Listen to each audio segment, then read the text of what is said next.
I love Disney. Because they made me happy. It's magical. They made me happy. It is clear, people love Disney. But Disney is so powerful and big that it is hard to criticize. Either people do not want to listen to critiques, or institutional directors may have invested interest in it, such as owning stocks in Disney. But it is crucial to be critical, since Disney influences our identities. Via the media, we learn what it is to be female, or who has power and who has not. I like their Disney princesses. I want to be just like her when I grow up. I liked her dress. I like her slippers, I guess. I always wanted to be a princess when I was little. Maybe gave you hope as a child that you could find a prince charming. In this video, we take a closer look at the gender roles that are portrayed in Disney princess movies. First of all, it's all about image. Second, all the princesses have unreasonable body images with small waists and large breasts. Third, they all have big eyes and long wavy hair. Also, most princesses have no ambitions or marketable skills. The only ambition they seem to have is cleaning. They are seen as passive, weak, and deemed to have a life in servitude to live happily ever after. If they do have ambitions, it is not accepted. It's not right for a woman to read. It is important to understand the influence of Disney on our society, since we can find Disney in every aspect of social life, such as merchandising in shopping malls, classroom instruction, and popular television. This is also known as transmedia intertextuality, which means that commercials, consumerism, and linkages, even within school, are intertwined, so that you are not able to protect your children from this. We can see that even at a young age, girls have a tendency to identify themselves with Disney princesses. But do we have to worry about this? Is Disney that bad? Or do they care about the ideologies? For example, we have Beauty and the Beast, where Belle is very independent, intelligent, and loves to read. She also resists the muscular Gaston and sees through his fake personality. This one. That one? But you read it twice!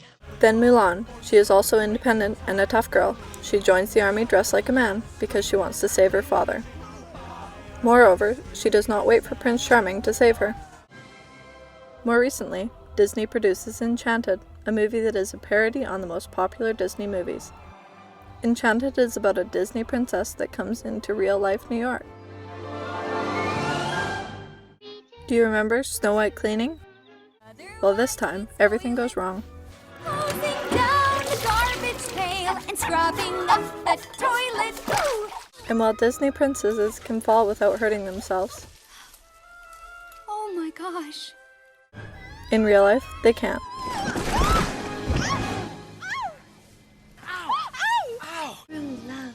It shows that the animated Disney fairy tale is fantasy, not real life.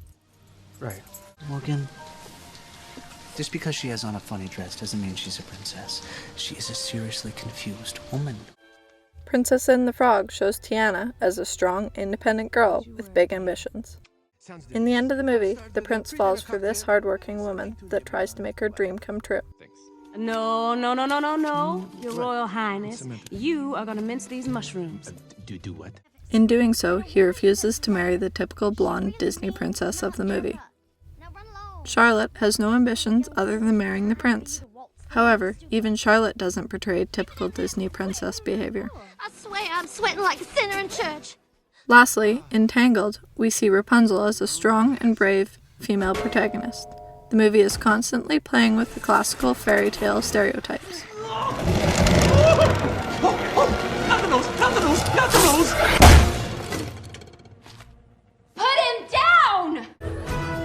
Unlike Snow White and Cinderella, it takes some time for Rapunzel to fall in love with Eugene through spending some days together.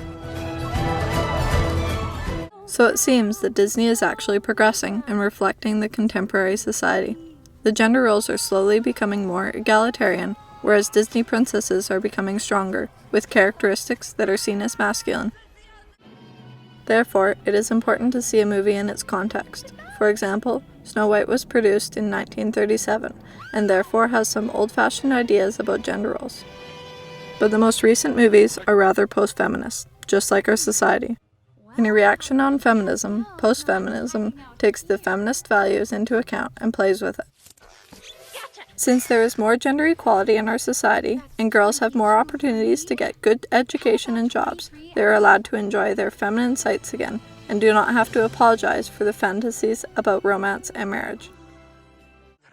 The newest Disney princesses are very clever and capable of making their own choices. Tiana goes after her own dreams, but in the end finds out that she enjoys love as much as her dream to have her own restaurant.